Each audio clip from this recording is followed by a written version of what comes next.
O Senhor esteja convosco. Ele está no meio de nós. Proclamação do Evangelho de nosso Senhor Jesus Cristo, segundo Mateus. Glória a vós, Senhor. Naquele tempo, Jesus contou esta parábola a seus discípulos. Um homem ia viajar para o estrangeiro, chamou seus empregados e lhes entregou seus bens. A um deu 5 talentos, a outro deu 2 e ao terceiro 1, a cada qual de acordo com a sua capacidade. Em seguida viajou.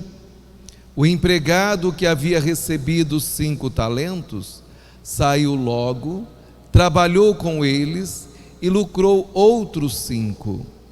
Do mesmo modo que havia recebido 2, lucrou outros 2. Mas aquele que havia recebido 1 só, saiu, cavou um buraco na terra e escondeu o dinheiro do seu patrão. Depois de muito tempo, o patrão voltou e foi acertar contas com os empregados. O empregado que havia recebido 5 talentos, entregou-lhe mais 5, dizendo: Senhor, tu me entregaste 5 talentos, aqui estão mais 5 que lucrei. O patrão lhe disse: Muito bem, servo bom e fiel. Como fostes fiel na administração de tão pouco, eu te confiarei muito mais. Vem participar da minha alegria. Chegou também o que havia recebido 2 talentos e disse: Senhor, tu me entregastes 2 talentos, aqui estão mais 2 que lucrei. O patrão lhe disse: Muito bem, servo bom e fiel. Como fostes fiel na administração de tão pouco, eu te confiarei muito mais. Vem participar da minha alegria.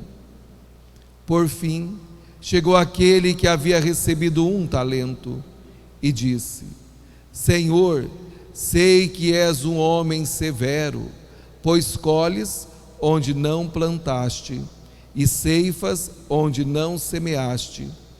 Por isso fiquei com medo e escondi o teu talento no chão. Aqui tens o que te pertence. O patrão lhe respondeu: Servo mau e preguiçoso, tu sabias que eu colho onde não plantei e que eu ceifo onde não semeei. Então devias ter depositado meu dinheiro no banco, para que ao voltar eu recebesse com juros o que me pertence. Em seguida, o patrão ordenou: Tirai dele o talento e dai àquele que tem 10, porque a todo aquele que tem será dado mais e terá em abundância. Mas aquele que não tem, até o que tem lhe será tirado. Quanto a este servo inútil, jogai-o lá fora na escuridão. Ali haverá choro e ranger de dentes. Palavra da salvação. Glória a vós, Senhor.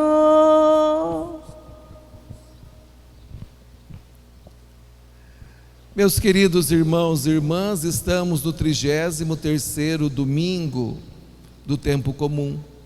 Celebramos a 4ª Jornada Mundial dos Pobres, instituído pelo Papa Francisco, que este ano tem como lema, lá do livro do Eclesiástico, capítulo 7, versículo 32, estende a tua mão ao pobre.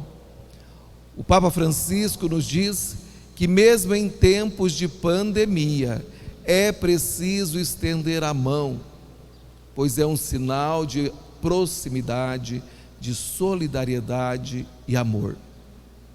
Meus queridos, chegamos ao penúltimo domingo do ano litúrgico e o tema em evidência continua sendo a vigilância e o juízo final. Então Deus está nos preparando para o dia e a hora que nós não sabemos e também não estamos interessados em saber, mas esse dia, essa hora chegará como ladrão à noite. Aí o Senhor está nos ensinando que precisamos realmente estar vigilantes e preparados para o julgamento final. No próximo domingo, nós vamos ver que Jesus, Ele vem para separar, para apartar as ovelhas dos cabritos. Próximo domingo é a solenidade de Cristo, Rei do Universo. E assim o coroamento do ano litúrgico da igreja, que difere, que isso o padre já ensinou para vocês, do ano civil. O ano civil começa a 1º de janeiro, mas o ano litúrgico da igreja não acompanha o ano civil. Para dizer que Deus é muito mais do que tudo isto que nos é apresentado. Deus, Ele transcende tudo. E a primeira leitura que nós acabamos de ouvir, lá do livro dos Provérbios, capítulo 31, é um exemplo concreto para nós da vigilância ativa que deve caracterizar a vida de todos os cristãos.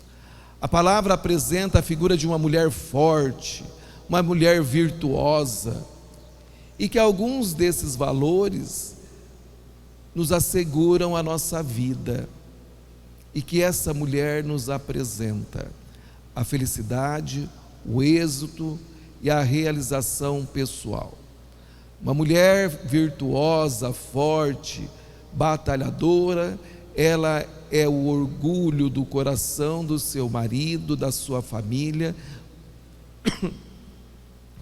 porque ela santifica a sua família. Da mesma forma também essa mulher estende as mãos para os necessitados, os pobres, e ela sabe muito bem que a sua beleza, que é um encanto, também é passageiro, que tudo isto passa, mas as suas obras permanecem, e por isso ela é digna de louvor.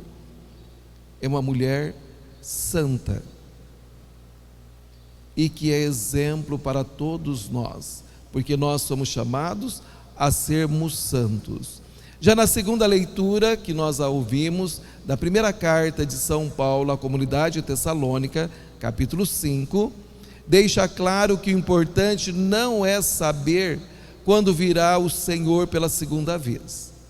Nós não precisamos saber e ficarmos preocupados, mas é estar atento e vigilante, vivendo de acordo com os ensinamentos de Jesus, testemunhando os seus projetos, bem como também empenhando-nos ativamente na construção do seu reino, que também é de responsabilidade nossa, e nós somos chamados a viver como filhos da luz e não filhos das trevas.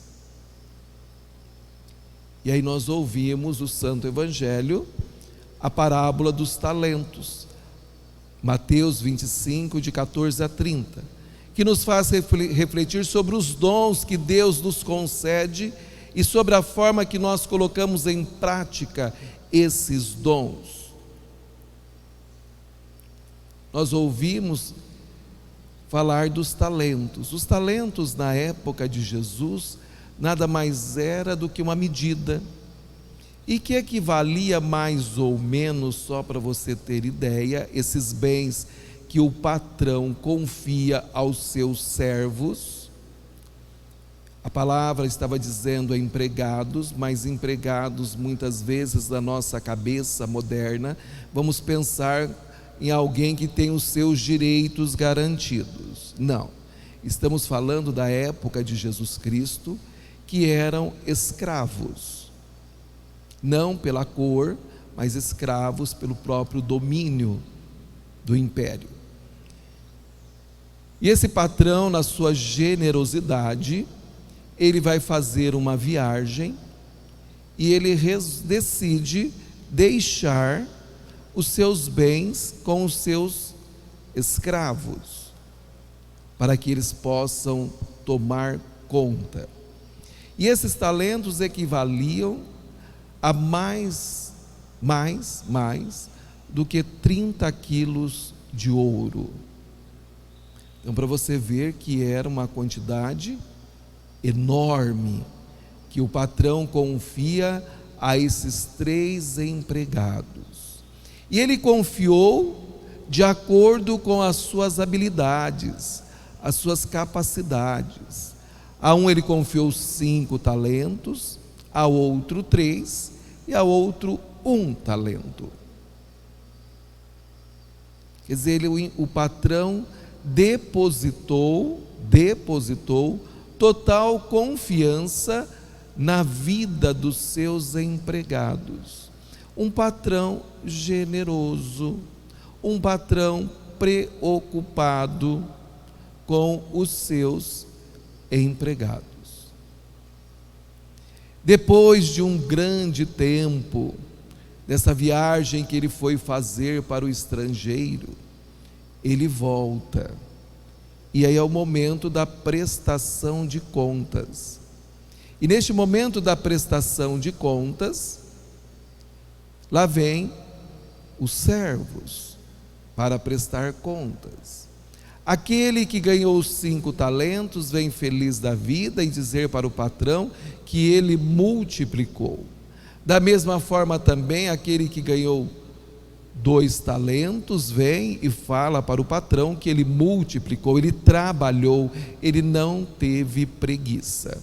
E o patrão acolhe, dizendo: muito bem, servo bom e fiel.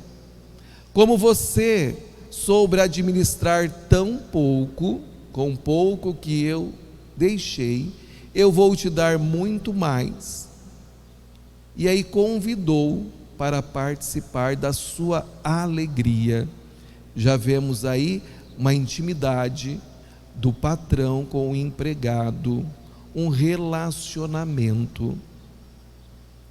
Depois nós ouvimos que aquele outro que recebeu um único talento, ele chega tremendo de medo na frente do seu patrão e diz que começa a dar as desculpas, que não multiplicou, que não fez nada, porque conhece que o patrão é severo e que ele planta aonde ele não colhe. Então ele conhece muito bem o patrão e ele ficou com muito medo e resolveu enterrar o talento. O patrão chama-lhe a atenção, não chamando-o de infiel. É interessante que o atributo que ele dá para os outros é de bom e fiel. Para esse servo, ele diz mau e preguiçoso. Ele não fala que é infiel, ele fala que é preguiçoso. E por isso, por você ser mau e preguiçoso, afasta-te de mim, porque você não aproveitou esta oportunidade para fazer um investimento, pensando no seu bem, no bem da sua família. E aí nós vamos observar hoje em dia, meus queridos irmãos, a preguiça. O patrão fala da preguiça. Hoje, muitos de vocês talvez pensam que a preguiça é aquela pessoa que fica deitada lá no sofá, ou aquela pessoa que fica deitada na sua rede, e que aquela pessoa é preguiçosa.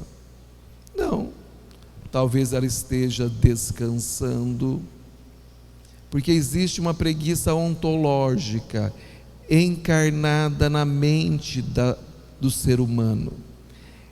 É aquela pessoa que é muito agitada, preocupada com tudo, e que cisca daqui, cisca acolá, mas não faz nada, não tem objetivos. É uma pessoa que, e nós vamos encontrar muitos jovens assim, que se ocupa o seu tempo todo através dos meios sociais e virtuais e esquece de valorizar os talentos que tem. Então você vai ter essa preguiça mental e que a pessoa não consegue deslanchar na vida. E você percebe que ela tem capacidade, mas que ela não consegue. Ela fica estacionada, paralisada, porque a sua própria mente não auxilia. Ela tem preguiça para rezar e diz: para que rezar? Para que ser santo? Para que ficar preocupado com essas coisas se eu tenho tantas outras coisas para fazer e realizar?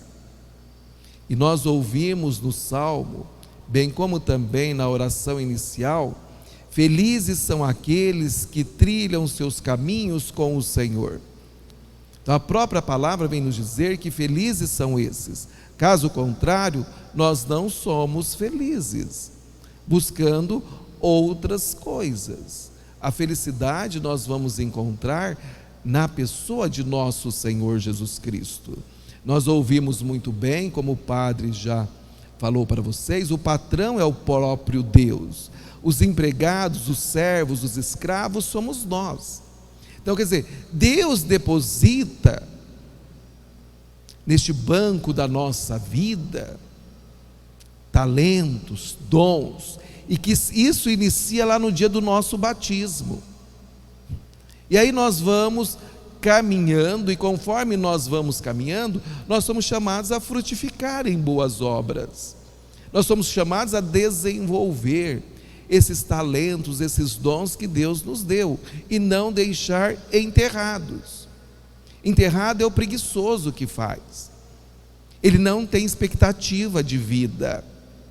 Ele é aquele que só murmura, ele só fica lamuriando das coisas da vida. O preguiçoso é aquele que fica olhando para o outro: ai, se eu tivesse aquele dom, aquele talento, eu seria feliz. Porque ele é invejoso. Ele não consegue enxergar que Deus lhe deu também dons, mas ele está mais preocupado com o outro do que consigo. Ai, porque eu queria deslanchar na minha vida de cantor, e não consegue, e fica a vida inteira ali lamuriando porque não conseguiu, jogando a culpa nos pais, talvez nos irmãos. Ou é aquele um que foi preguiçoso, não quis estudar, e o outro estudou, o tempo passou, e a vida do outro melhorou e a dele não. E aí ele vive esta vida de lamúria e de reclamação o tempo todo. Então é preciso, meu querido irmão, que nós saibamos aproveitar o que Deus nos deu. E a nossa vocação cristã é a santidade. Então Deus depositou em você esses dons para que você seja santo. Não é para que você seja capetinha, é para que você seja santo, que você aproveita de tudo isto para se santificar e santificar as pessoas que se encontram na sua volta. É para isso que o Senhor espera e confia em cada um de nós. Por isso que a mulher forte, ou virtuosa, ou dedicada, ou batalhadora, como nós ouvimos na primeira leitura, ela sabe administrar bem a sua casa, e é um exemplo para quem deve administrar a sua própria vida. É exemplo para nós. Temos tantos outros exemplos também, muitos santos da nossa igreja que foram homens, mulheres, jovens, crianças virtuosas, que souberam realmente aproveitar dos dons que Deus deu. E é muito claro, meu querido irmão, minha querida irmã, que os dons é dado de acordo com a capacidade de cada um. Eu não posso querer aquilo que não é meu. E eu também tenho que entender que não somente eu que nasci para ser padre. Deus convidou e continua convidando tantos outros. Eu não posso me sentir que eu sou o bonzão e que não tenha outras pessoas que não exercem essa mesma missão que a minha. Claro que tem e sempre terá. Da mesma forma você. Não existe somente você nesta função ou nesta missão que você realiza. Seja como agente de pastoral na igreja, ou seja como esses agentes transformadores da sociedade que você é. Então você tem essas habilidades para transformar essa sociedade. Então Deus conta conosco. Nós somos essas pedras preciosas, ou como diz São Paulo, somos iluminados, somos filhos da luz. Então nós somos essas pessoas para fazer a diferença nesse mundo. Agora, meus queridos irmãos, muitas vezes vamos encontrar também pessoas maravilhosas no nosso meio e que fica o tempo todo, quando o Senhor vem pedir a prestação de contas, fica ali, né, na retaguarda. Deus sempre fala conosco, Ele sempre quer uma prestação de contas. Talvez seja hoje o dia que Ele está querendo que você faça uma prestação de contas da sua vida. Como nós sabemos, na liturgia, estamos encerrando o ano litúrgico. Próximo domingo é o último ano do ano litúrgico da igreja, é a última semana. Depois é ano novo para nós. Enquanto cristãos, é isso que nós somos chamados a viver, uma vida nova. Talvez hoje o Senhor está dizendo para você: meu filho, presta conta, você precisa confessar, você precisa se arrepender dos seus pecados, porque, meu querido, não vai para o céu quem fica pedindo desculpas para o Senhor. Todas as pessoas é como esse servo mau e preguiçoso. Ele teme, ele tem medo, ele reconheceu que o patrão é severo, então quer dizer, ele tem medo. Talvez você tenha medo de contar os seus pecados para o padre, quer dizer, quem está te atravancando é o inimigo, e você é pecador o tanto quanto eu sou, eu também confesso, você também precisa confessar se quer ser esse servo útil, que agrada o coração do Senhor. Então é preciso prestar contas para o Senhor, porque nós, como diz São Paulo, não sabemos nem o dia nem a hora. Isso, como eu disse, não nos importa, mas que nós precisamos estar preparados para esse dia e essa hora, nós precisamos estar. Isso é evidente. Isso é evidente. Então nós precisamos estar preparados, isto é, sempre vigilantes e não desatentos. Precisamos sempre trabalhar com muito esforço, muito entusiasmo para a nossa salvação. Ah, você quer viver um pouco mais? Sim, vai ter que trabalhar um pouco mais para a sua salvação, porque quanto mais tempo nós ficamos neste mundo, nós temos a possibilidade de céus com uma possibilidade de inferno. Então você quer viver bastante? Então tem que trabalhar bastante, suar bastante para a sua santificação, porque senão você pode cometer um deslize e o maligno vem e toma conta de você, sendo esse servo infiel. Então estar sempre atento, né, com as coisas de Deus. E tudo isso para dizer que o valor da pessoa não está no resultado do esforço, e sim no esforço empreendido. Bom? Não está no resultado do esforço, mas sim no esforço que você dedicou para mudar a mudança da sua vida, esse esforço da sua conversão, de mudança de vida. Deus te deu os talentos para que você seja santo, para que você seja o melhor nesta sociedade. Hoje, 15 de novembro, o dia da proclamação da República. E nesse dia 15 de novembro, é o dia das eleições municipais. Então nós somos chamados a nos esforçar para escolher bem os nossos representantes, aqueles que vão nos representar por 4 anos, e que todos eles deveriam ser revestidos da graça de Deus, porque eles vão prestar serviços em nosso benefício, em benefício da coletividade, da comunidade.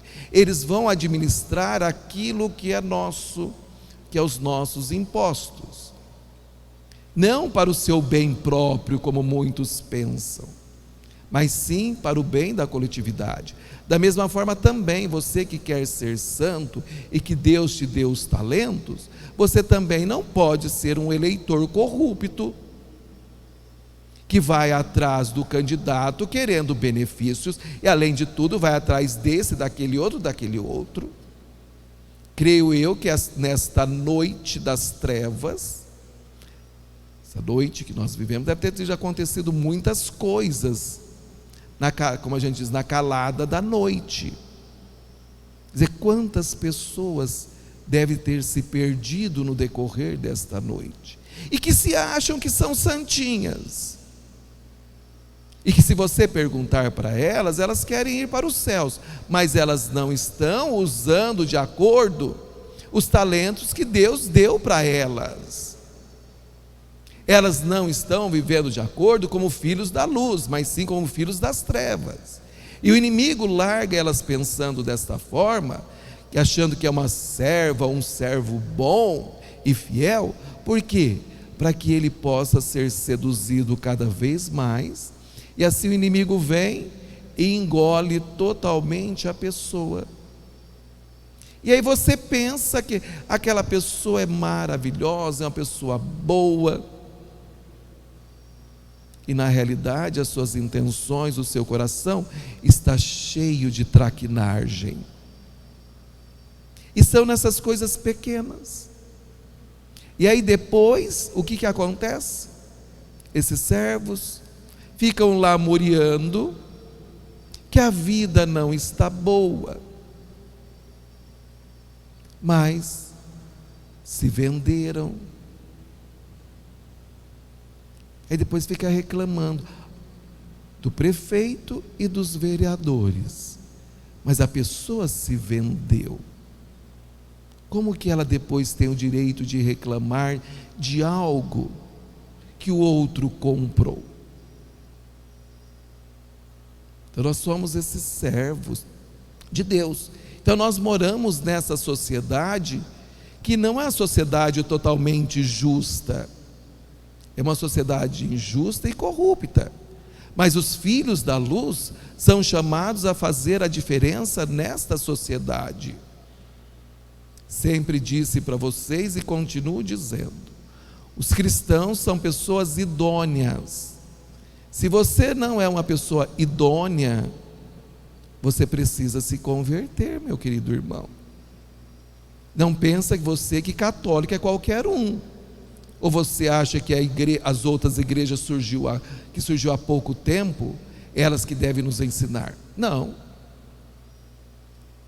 Nós temos a igreja de 2020 anos, 2 milênios, e ela que sempre ensinou como deve viver a sociedade. Então nós fazemos parte desta sociedade. Então nós somos chamados a transformar essa sociedade. E de que forma? Começando hoje, no exercício da nossa cidadania.